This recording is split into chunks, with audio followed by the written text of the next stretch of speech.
Florida Surgeon General Joseph Ladapo confirmed on Saturday what all reasonable people have long suspected, namely that the mRNA COVID vaccines are associated with heart problems and death, especially in young people. Here's what Surgeon General Ladapo wrote.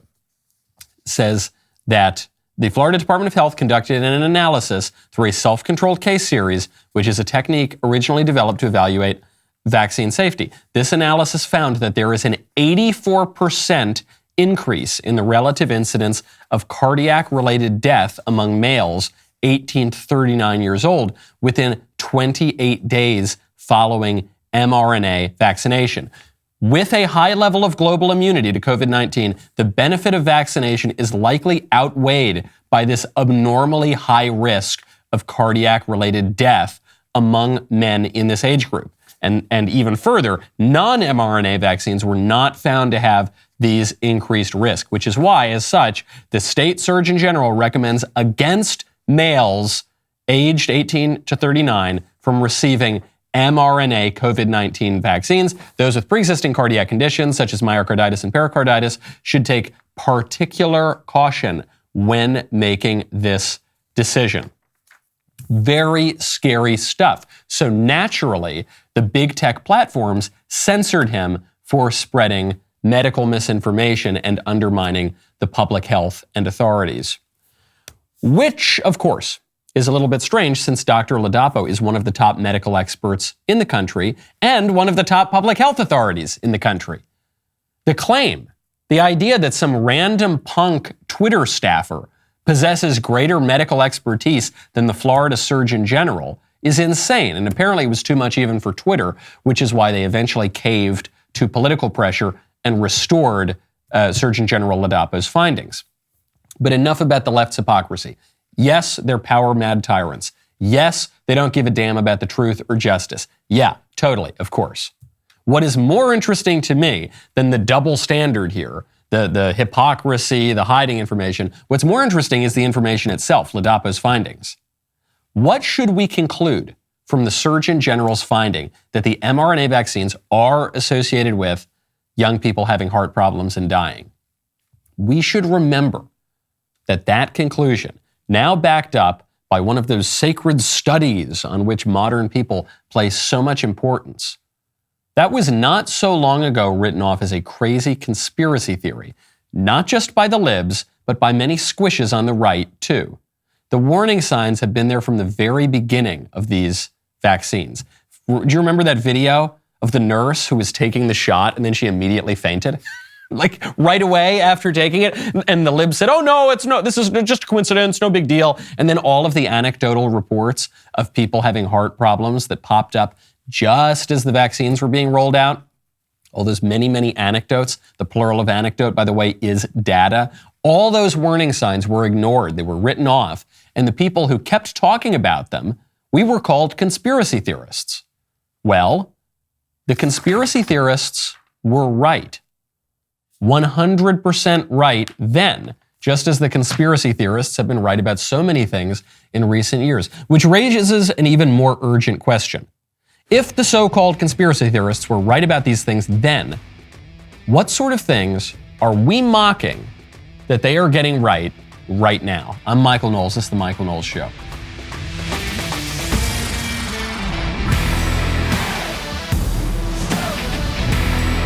Welcome back to the show. My favorite comment on Friday is from Jesse Sanchez, who says, just left a job after 2 days because they tried to force me to use pronouns. Screw that. I have rights. I will not squish. My girl. That's great. I assume Jesse is a girl's name. It's I.E. I think that's a girl's name. Either way, person of unknown pronouns. Good job. Good on you. That is great because, to quote the butler from the first season of The Crown, it's in the little things that the rot begins. It's in the little concessions. Say your pronouns. Keep your mouth shut.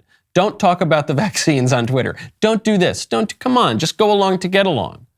And if once you get enough of that, you lose all of your integrity. So good job, great job not squishing, all right? Clearly, your character is very, very solid. You know what else is a solid, valuable asset? Gold. That's why you got to check out Birch Gold. Right now, text Knowles to 989898. With the consumer price index increasing yet again, the stock market has been in absolute turmoil. What is the administration doing to quell the surge of inflation? Well, spending more taxpayer dollars, of course. Do not bury your head in the sand while your savings deplete. Diversify into gold with Birch Gold today. Text Knowles to 989898, and Birch Gold will send you a free info kit on protecting your savings with gold in a tax-sheltered account. The experts over at Birch Gold have almost 20 years of experience in converting IRAs and 401ks into precious metal IRAs. Gold has always been your best hedge against inflation. A diversified savings can protect you from downturns in the market. If you've got a 401k or IRA that is underperforming, just text Knowles, Knowles, to 989898. You can convert that into an IRA in precious metals right now. Birch Gold Group has an A+ rating with the Better Business Bureau, countless 5-star reviews, and thousands of satisfied customers. Text Knowles, Knowles, to 989898, and Birch Gold will send you a free info kit on diversifying into gold tax-free. Take the necessary steps to hedge against inflation today. Protect your hard-earned money. Get your free info kit by texting Knowles, Knowles, to 989898 now. The issue here is not, do we trust the experts or do we not trust the experts? Okay, the libs have been trying to frame this whole debate going all the way back to the start of COVID as, well, either you trust the experts or you don't trust the experts. And we libs trust the experts. And you idiot conservatives don't trust the experts. And that's why you're dumb and stupid. And that's why we censor you. But that was never the game. And this proves it. The Florida Surgeon General thing proves it. Because that guy is an expert. That guy is a public health authority. He's one of the top public health authorities in the country. They censored him anyway. Because they were never on the side of the experts writ large. They were on the side of their experts. And their experts are frequently idiots and always perverted and incorrect. They've got a corrupted view of medicine and reality. That's how they keep getting everything wrong. And conservatives, though we're distrustful of technocracy and government by expert writ large, conservatives, we have our own experts. We've got plenty of very serious medical doctors at very serious schools. I'm just thinking off the top of my head of Jay Bhattacharya at Stanford, I believe, Dr. Marty McCary, Dr. Joseph Ladapo here, Dr. Robert Malone, all of these people who are extremely expert, who have got very serious credentials, who have long histories in their field, and whenever those experts contradicted the official narrative on COVID, what happened? Oh, they're all written off as cranks and fools and idiots, and never mind, nothing to see here. Just keep listening to the real experts. Like who? Like Joe Biden? He's some kind of genius expert now? Like who? Dr. Fauci, a career bureaucrat? Like who? Rochelle Walensky? Like who? Bill Nye the Science Guy? Seriously, they trot Bill Nye the Science Guy out as their genius expert. So it was never about that, okay? It's always about their narrative and their conclusion and their political team. And then they're going to pretend that that's the expert side, but it's not. And whenever an actual expert contradicts their narrative, they'll censor him. Now, in this case, there was so much political pressure coming, especially from the state of Florida. They had to reinstate the Post, but they don't like it. They don't like it one bit. They only want their experts. And their experts are completely insane. Just look no further than Boston Children's Hospital. Boston Children's Hospital not only just put out an insane video on transgenderism, not only an incoherent video on transgenderism, but an a self-contradictory incoherent video on transgenderism. Take a listen. So most of the patients that we have in the GEMS clinic actually know their gender, usually around the age of puberty, but a good portion of children do know as early as seemingly from the womb, and they will usually express their gender identity as very young children, some as soon as they can talk. They might say phrases such as I'm a girl, or I'm a boy, or I'm going to be a woman, or I'm going to be a mom. Kids know very, very early. Children know that they're transgender in the womb. Children in the womb aren't children. They're just clumps of cells. They're not even human and they're not alive. Those are two opinions that the libs want us to hold simultaneously. What do you think the odds are that that lady saying that supports abortion? 150%? I would bet a lot of money that that lady's pro-abortion. I would bet my entire net worth that the people who fall in line with her argument broadly support abortion. And they support abortion because they say, usually, the mainstream pro-abortion argument is, oh, it's not a baby, not human, not alive, not a person, when that suits their argument on abortion. But then when they want to peddle transgenderism, they say not only is it alive, not only is it human, not only is it a person, but it's actually conscious and it's aware of gender identity, and the little blastula, or whatever stupid science jargony term they want to use, actually knows that even though he looks like a boy, he's really a girl. And they want you to believe that. That's what and when you raise any questions about that, they will brush you aside. They'll say, oh, you're not an expert, you're an idiot, you don't know anything. But it's just arbitrary, it's just capricious. It's the exact same thing as Dr. Fauci saying, don't wear the masks. And then a week later, wear the masks, you have to wear the masks. What changed? I don't know, shut up, you stooge. You little sheep. Whatever I say, I'm the science, so whatever I say is the truth. It's the exact same thing. And that's all they ever say. The science worship is just so preposterous. It's preposterous in the scientific terms that they're using, and it's preposterous because physical reality is not the ultimate reality, and there's much more to talk about. Philosophy, ethics, theology, all sorts of things than just cells. But even on the level of science, it's ridiculous. Stacey Abrams just proved this. Stacey Abrams, got to give her some slight credit. She went on Fox News, so she went on a sometimes center-right news channel, and was asked about her views on abortion. Here's her answer. Were you to become governor, where would you draw the line? 15 weeks, viability, 36 weeks? What's the limit? What I've always said is that abortion is a medical decision that should be made by a doctor and the woman, and that the point of viability as determined by a doctor should always take into consideration the life and health of a woman. That should be the standard. But the arbitrary standards of timelines ignore the medical reality that it is a fallacy. We know exactly when a pregnancy starts, that we know exactly where we are in the system, in the term. And what doctors will tell you is that they need to make decisions based on the woman they are treating. And what women will tell you is that they need the right to make medical decisions that can save their lives and save their ability to control their bodies and their futures. Hold on. It's a fallacy that we know when pregnancy starts? Okay, if you're telling me maybe we can't pinpoint the exact day or the exact hour, maybe, but I'm pretty sure by 36 weeks we know the pregnancy has started, right? I'm pretty sure after the mother's been vomiting for about a month or two, morning sickness, as her belly grows for a long, I'm pretty sure we can know the pregnancy has started, right? So you can't draw the line there. I don't think that's just arbitrary or capricious, do you? No, she doesn't believe that. By the way, we do know when a pregnancy starts. It starts at conception. That's what the word conception means. So we know all of that, but what is Stacey Abrams really saying here? Is she making a scientific argument? No. Is she making a medical argument? No. Is she making a political argument? Kind of. It's not even much of an argument. She's just saying, we will do whatever I want to do. We will do whatever I want to do, and we've come to the conclusion, and we'll backfill the arguments, and we'll backfill the reason, maybe then. But it's ironic because Stacey Abrams is apparently attacking arbitrary politics, and yet her politics, the politics of the entire left, is just arbitrariness. It's do whatever we want now, forget about the arguments that we made yesterday. I know we told you to wear the mask yesterday. I know we told you the vaccines were totally safe yesterday. I know we told you to trust the experts like the Surgeon General yesterday. Yeah, whatever, forget about that. That was then, this is now. Shut up and do what I say. That's their political argument. And when you want to have real reasoned discussions with your friends and family, you got to check out Pure Talk.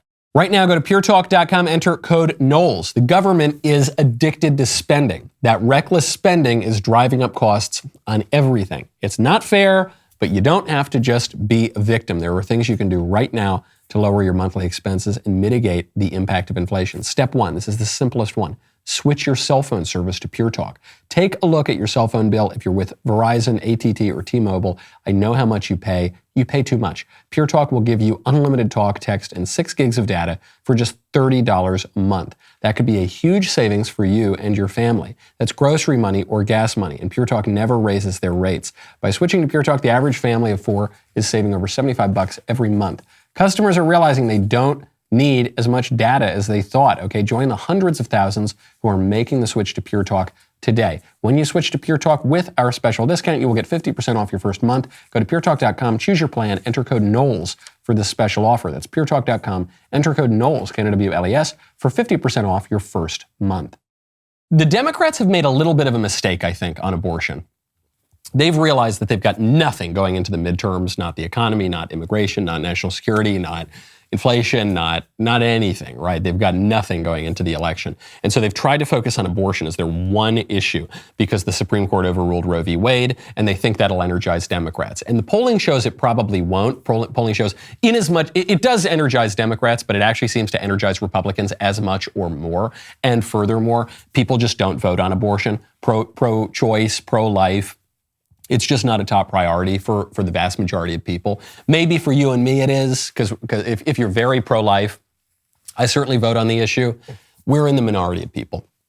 About 15% of people consider this to be a real top priority. So Democrats have said, though, okay, might not be a top priority, but it's all we've got going into November, so we're really going to focus on it. And it's tripping them up. They don't know what to say. You've got Stacey Abrams saying, well, who really knows if you're pregnant at 36 weeks? I mean, that's not convincing anybody. And then you've got U.S. Rep. Cori Bush, who is a vocal, fanatical pro-abortion defender, going on Margaret Hoover's PBS show and describing an abortion horror story. I was thinking back to the first abortion. Okay, you've done this before. You know the rooms. You know what it looks like. You know what it feels like in this place. You know what to expect. You know that you may experience even some harm or some racism in this space. Like, I thought I was ready. Because you had experienced racism previously. I had. So I thought I was ready. And I went in and I went through all the steps because they were like, it's almost like an assembly line. You know, you go from room to room. And I got into the last room. I was helped up onto the table by the nurse. And I laid there and I started to think, well, one, I didn't tell the father that was about to happen. I just felt like I needed more time. So I said, no, you know what? I'm not ready. Mm-hmm. And the nurse just, wouldn't listen to me. And I said, no, I'm not ready. And as I'm saying no, they continued to pull the instruments and, get everything ready. And it was just like, no, calm down. No, you're going to be okay. And then they just killed her kid without her consent. It's an absolute horror story. And I was wondering, I said, how on earth did Cori Bush, obviously this is horrifying. Obviously this experience has bothered her. Obviously it shows the horrors of abortion. Obviously, she knows there's a problem with abortion. That's why she hesitated. Because it's the little angel on one shoulder and the little devil on the other. And the devil was saying, kill your kid, Cori. Come on, kill your kid again. And the angel was saying, don't do it, Cori. This is wrong. Don't do it. And the angel won out briefly. And she said, no, I don't think I want to do this. And then this psycho abortionist said, too bad, I'm killing your kid. Right? And so I said, how on earth did she even think to bring up this story? This obviously doesn't help her political side. And the only conclusion I can come to is Cori Bush thought that she could make a point about racism here. And she's spoken this way before, where she said, because I'm a black woman, my opinions haven't been valued, I haven't been heard. And so I think that was the argument she thought that she was making. But really what she was doing was just making a strong argument against abortion.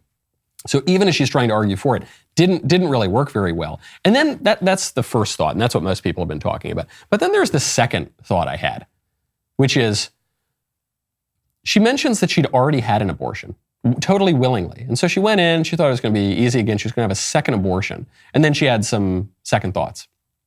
And I thought, we have a U.S. representative, a member of Congress, casually discussing murdering her children, 2 of her children, on taxpayer-funded television. And pretty much everyone just shrugs it off and says, oh yeah, that's normal. How insane is that?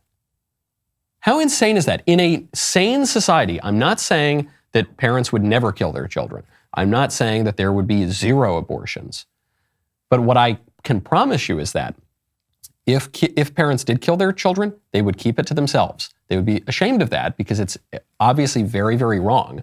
And they would seek atonement, and they would try to repent, and they would seek absolution for their sins, and they would keep it to themselves. They wouldn't brag about it casually. And you wouldn't have an interviewer sort of nodding along, oh yes, yeah, that's right, you killed your first kid and then this happened, and then, oh yeah. And you wouldn't have a public just saying, okay, this is totally normal. For a member of Congress, this is so scandalous. Our country is such a not great place anymore. I was going to use that phrase that Donald Trump used to refer to other third world countries. What a horrible country is it at this moment that we just shrug this off? How far have we fallen? This used to be a great country. This used to be the greatest country on earth. How far have we fallen that we just say, oh yeah, our public officials go on taxpayer-funded television and just casually discuss murdering their children, and everyone's just kind of like cool with that, and that's normal. That is so sick. This woman should be ashamed to show her face in public if this is her point of view. And yet she's lauded and applauded. She has no compunction whatsoever. That is insane. Absolutely. How do we tolerate this? We should not tolerate this. Conservatives need to embrace much more of a cancel culture. I'm not saying for any woman who's had an abortion, by the way. I know women who have had abortions and multiple abortions, some of whom are unrepentant, some of whom they can't get it out of their head. And so the women should know you can repent. Your sins can be forgiven. You can move on. But the key there is the repentance, right? You've got to change your mind. You've got to recognize the moral reality, or else you can never move on. And there should be a society of grace and forgiveness and all of those things. And we need much more of that in society too. But you can't, not if you're bragging about it, not if you're completely unrepentant. Those people should be completely ostracized. Those people should not be permitted to show their face in society. They should not be given seats at restaurants. They should not be permitted on television or in the public square. It's so horrifying. And yet we just totally, today the only people we ostracize are the pro-lifers. Then we send the DOJ to go arrest the pro-lifers. It's just completely backwards. Should not tolerate that. Speaking of a restriction of tolerance on a completely separate subject, but still the same libs, the New York City mayor, Eric Adams, he's had enough of tolerance, okay? He says, we've tolerated these illegal aliens way too long. The Texas governor, he's sending too many illegal aliens to our city. He hasn't even sent that many, by the way. We're still talking in the thousands. We're not even getting close to the hundreds of thousands or millions. As you know, we have 2 million illegal aliens cross into our country every single year. We're talking about a very small number of them have been shipped to New York. And the New York City mayor says enough is enough. New Yorkers are angry. I am angry too. We have not asked for this. There was never any agreement to take on the job of supporting thousands of asylum seekers. This responsibility was simply handed to us without warning as buses began showing up. There's no playbook for this, no precedent. There's no playlist. We didn't want these people. We didn't invite these people. We didn't call our city a sanctuary city for years and years and years. We didn't explicitly invite these people. I personally, on Twitter and on national television. Oh, wait a minute. Just over a year ago, you tweeted, quote, New York City will remain a sanctuary city under an Adams administration. What is your message to migrants arriving in the U.S.? Should they still come to New York City? Well, I think that they should come to any place in the country that they desire their pursuit of the American dream. Oops. Remember that, Mayor Adams? Never mind. It's the same thing with the masks. It's the same thing with the jabs. It's the same thing with their constantly changing and inverting arguments on transgenderism and abortion. And never mind. It doesn't matter what I said yesterday. The argument that I just made to you 5 seconds ago, that no longer matters if it's no longer convenient for me. Because the libs' politics, though they pretend it's grounded on science and reason and facts, has absolutely nothing to do with any of that. It is merely their own interest. That's baked into the equation because the libs' politics is a view that denies the real objective moral order, that denies any duty to tradition or the community or to God himself. It just ignores all of that stuff. It is a politics of pure interest. Whatever I want, I will take it by any means necessary. And so, of course, they're going to change their arguments. The only thing that we should get out of this is not that we need to make fun of them for being hypocrites anymore. Yes, of course, they're hypocrites. They don't even really have a standard.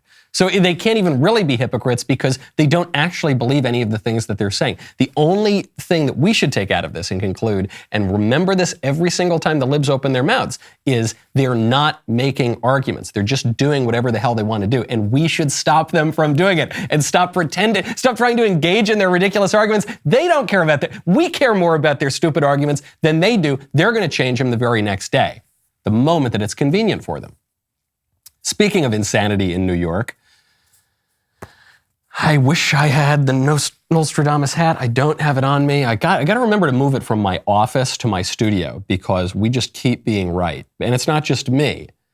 It's all of us. It's anyone who has any inkling of any kind of social conservatism, anyone who's ever even uttered the phrase slippery slope in a sort of mocking way, because every time we make a prediction, we're told, well, you're just making a slippery slope argument. Yeah, well, the slope is pretty freaking slippery, man. And here's the latest one. A New York City judge has just ruled that polyamorous unions are entitled to the same rights as married couples. That was a conspiracy theory about 18 hours ago. That was a crazy, idiotic conspiracy theory. Get out your tinfoil hat, you slippery slope lunatic. You're telling me that just because we've radically redefined the bedrock social institution, that pretty soon we're going to have polygamy legalized? Come on, you nut. That has nothing. We just want gay men to feel happier or something, whatever the argument was for love is love, equal sign, it's all the same, or whatever the dumb arguments there were. Everyone has the right to get married. And the conservatives said at the time, well, if you radically redefine marriage in this way and you divorce it from its tradition and its natural state, then there's going to be no limit to how you can redefine it. And pretty soon we're going to have not just same-sex marriage, but you're going to have polygamy, and marriage is just effectively going to be abolished. And then that's exactly what is happening. Exactly what is happening. What's this case? It's the case of West 49th Street LLC versus O'Neill.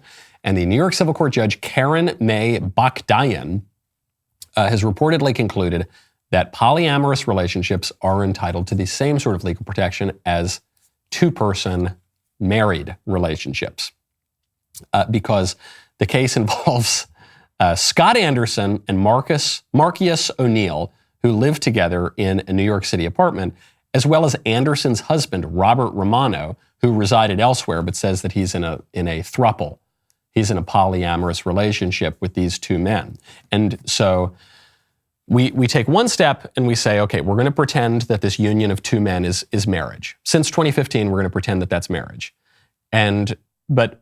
But we're not just going to leave it there. We can't just leave it there, because if we're going to radically redefine marriage that much, then why wouldn't we say, look, these three men apparently do weird sex stuff together regularly. So why would we, if marriage can be two guys, why can't it be three guys?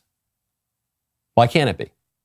Explain to me, because they're going to be, I know that there are some conservatives who are on board with redefining marriage or Obergefell or whatever. Okay, then if you're on board with that, just explain to me why the so-called right to same-sex marriage doesn't get to go this far as to include polyamorous unions.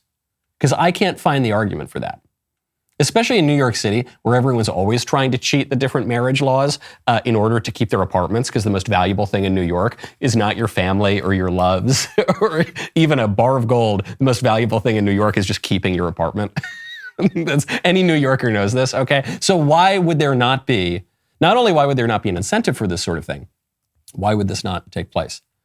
I personally know gay guys specifically, who I know, having lived in New York and Los Angeles and lots of eccentric people, I know people who kind of have open marriages or all that sort of stuff, but specifically gay guys I know who do this sort of thing. This is not just a weird margin tabloid thing that you read about once. This happens actually somewhat regularly. So why can't they have the same legal protections? Love is love, right? Love is love, and apartments are very valuable. When are we going to say enough? When are we going to say enough? The left has no problem saying enough. Enough to Christianity, enough to the American tradition, enough to our way of life, enough to us having our money, enough to us raising our kids, enough to us doing anything really that we want to do and that we actually have a right to do. When are conservatives going to say enough? Ever? No, all conservatives are going to say, well, you do whatever you want, just don't take my money. just you guys, I have no problem if this throuple wants to keep their New York City apartment and pretend that it's marriage. Just don't tell me what to do. They're going to tell you what to do. They have to tell you what to do. We live in society, folks. We live in a political community, and we have self-government. Self-government means we all tell each other what to do. That's essentially what that is. When are we going to say enough? I will impose my moral view on you. Just like you're going to impose your immoral view on me, I am going to say no, enough. I'm going to impose my actual moral view on you. That's going to give all of us a much better life and stop leading this country down to hell in a handbasket. We know the country is getting worse. On virtually every statistic, things are getting worse. The economy is insane. We have zero trust in our public institutions. Crime is going through the roof. The life expectancy is going down because people are despairing and killing themselves and overdosing on drugs. The country is getting worse on pretty much every single metric. Why? Because of this insanity. Because in every single aspect of public policy, the libs are forcing their insane, perverted vision on society, and the conservatives don't have the guts or the spine or any other anatomical features to say no, enough is enough. I'm going to stop you from imposing your view on society, and we're going to impose our view on society because our view is better for everybody. Are we ever going to do that? I don't know. We're transed. The conservatives have gotten transed. Must have gone through the surgery somewhere and lost the body parts that give us the courage to do that sort of thing. Our eyes, first of all right, get your head out of the gutter, but the other ones too. We've lost it. Well, we got to get it back, or we might as well just hand the whole country over to the libs. Got to say enough. I've got the least shocking story of the week for you. You ready for the least absolute? You're not even gonna blink. A transgender TikToker, a man, who is severely mentally ill and sexually perverted. He has just been arrested on 8 counts of child sex abuse. This is the guy. Hello. Here we are again. So, well, we still haven't hit our 10,000 likes yet, so I can't tell you the bedtime story. No, I can't. I told you, 10,000. Then you get your bedtime story. But I've been thinking. What do you think of Rachel, Queen of Australia? What do you reckon? Or Darwin to start with, because that's where I am. Only thinking, just a thought. Oh, well, let me know what you think. It's always the ones you most expect, Isn't it funny how that works? It's always the ones you most expect. This man who is obviously not just deluded, not just given to fantasy, this man who's obviously severely mentally ill, not only identifies as a woman and dresses up like a woman, like a bizarre caricature of a woman, but is now presenting himself as Rachel, the Queen of Australia. This guy might have some weird sexual hang-ups and act on them. Would you ever, I'm saying you, it's just me and you here, you're not on camera, okay, you're not going to be fired from your job or kicked out of school for saying this. Would you ever let your kid go anywhere near that guy? Even you didn't hear the story, you forget about he's been arrested on child sex abuse. Would you ever, you see that guy in the street, would you ever let your kid go near that guy? Of course not. Because you would have a prejudice that guy has got some weird sexual problems and probably poses some threat, some danger to your kid. It's just a prejudice. I'm not saying, you don't have a study, you don't have experts telling you that. It's just deep down in your gut. You think that. And all the experts are going to tell you, no, that guy doesn't pose any threat to your kids. No, actually, he poses the least threat to your kids of anyone. He's totally sexually sane. Oh, no, that guy, man, he's way saner than anybody. And so it's your gut versus the experts, and your gut is right. Remember on the COVID vaccines, when all the experts said these are totally safe, totally effective, they will prevent you from getting COVID. They will prevent you from transmitting COVID. There's no health risk whatsoever. And then your gut said, I bet that's not true. Your gut said, I bet this won't stop me from getting it. I bet this won't stop me from transmitting it. And I bet it does pose health risks. Your gut was right on every count. The experts were wrong on every count. Sorry, I shouldn't say all the experts. The experts that the libs exalt were right on every single count. Which brings me to Jon Stewart. Jon Stewart just went viral in a clip that I think makes him look like a complete hack and buffoon, but the clip has gone viral on the left as an example of Jon Stewart totally owning the Republican Arkansas Attorney General with facts and logic on this very point. Take a listen. Why would the state of Arkansas step in to override parents, physicians, psychiatrists, endocrinologists who have developed guidelines? Why would you override those guidelines? Well, I think it's important that all of those physicians, all of those experts, for every single one of them, there's an expert that says we don't need to allow children to be able to take those medications. That there are many instances where... But you know that's not true. You know it's not for everyone there's one. These are the established... Well, I don't know that's not true. I don't know that... Then why would you pass a law then if you don't know that that's true? Wouldn't you? Well, I know that there are doctors... Let me try and flip it a different way and see if maybe this can help. In Arkansas, if you have pediatric cancer, and obviously we all want to protect children, I think we established that earlier, whose guidelines do you follow for pediatric cancer? Whose guidelines do you follow? This is his own. You follow the doctors. So then if you follow the doctors on a very long-standing, well-established body of medical literature on how to treat a very specific ailment that will kill your child, then why don't you trust them when they want to cut your child's penis off?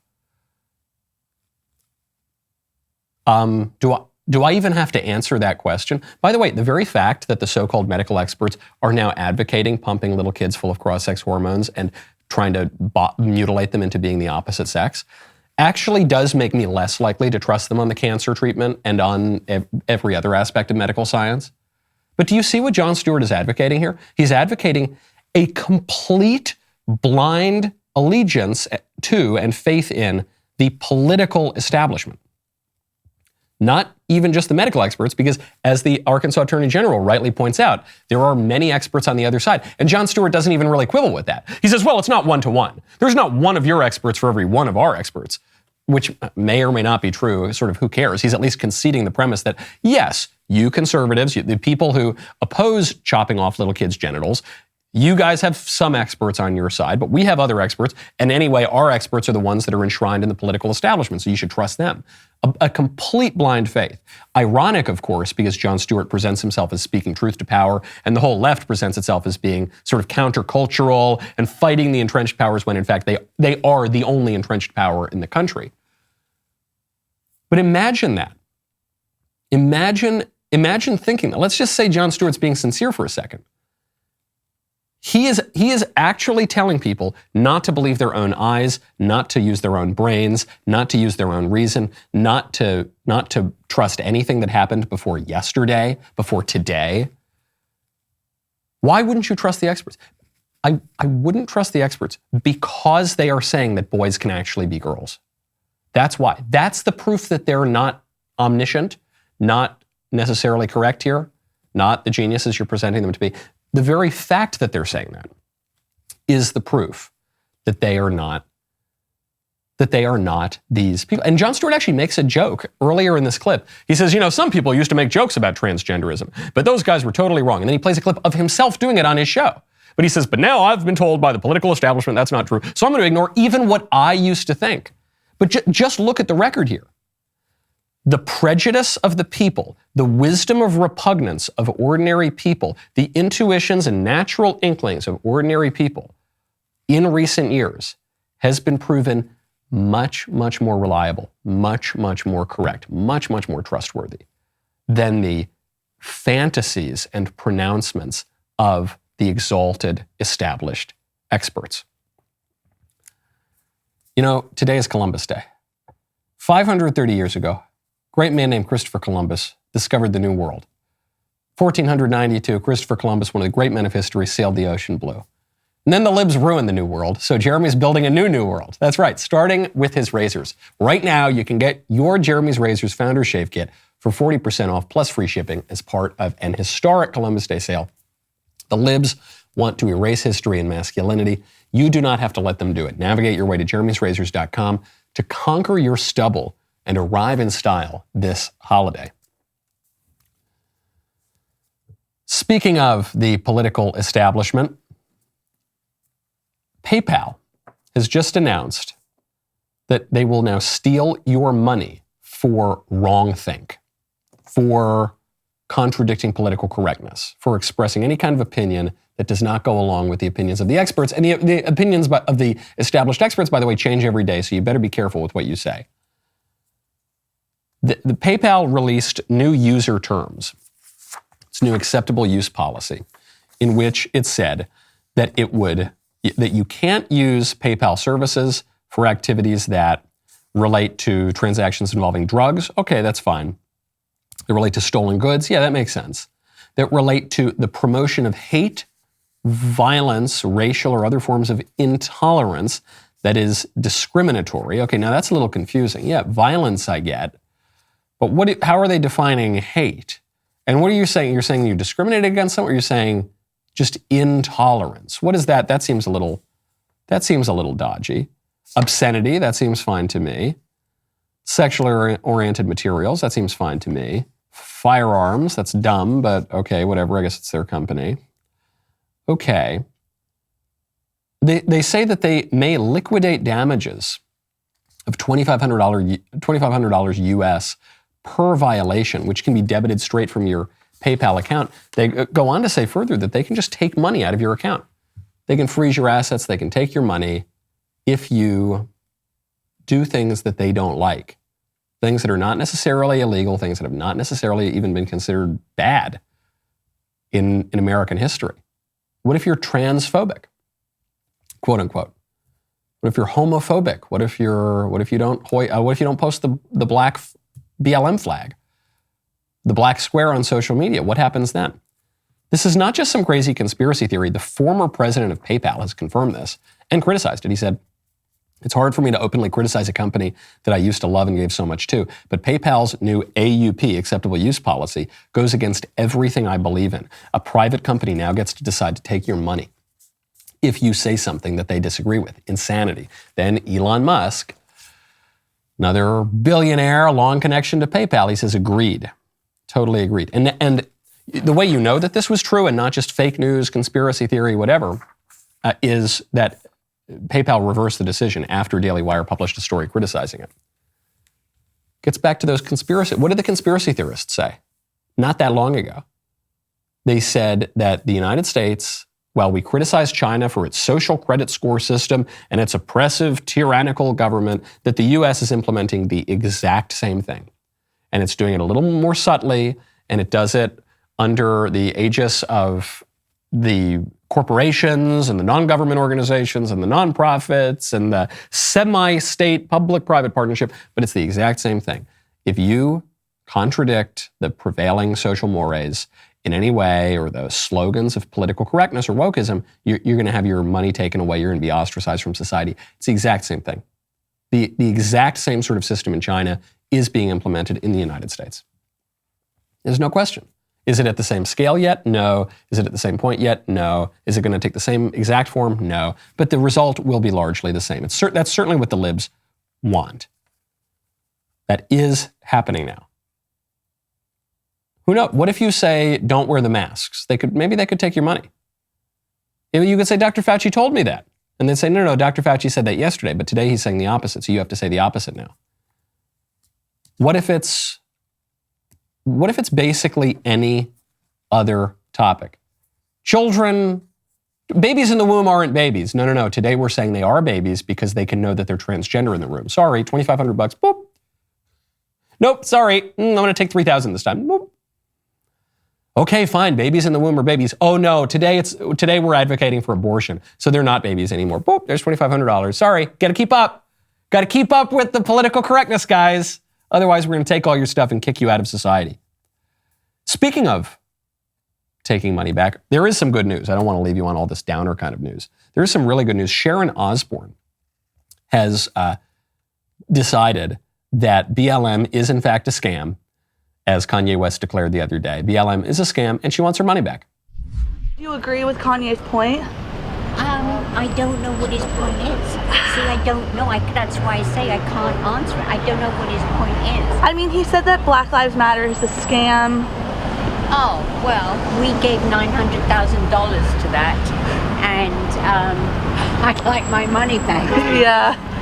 Yeah. Well, she could have said that before. Wow. An amazing statement there.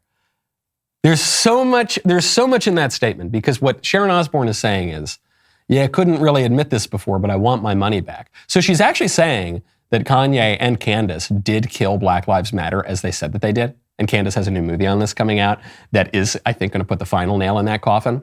It's coming out just this week, I believe. It's going to be absolutely fabulous. So she's saying, yeah, that's true.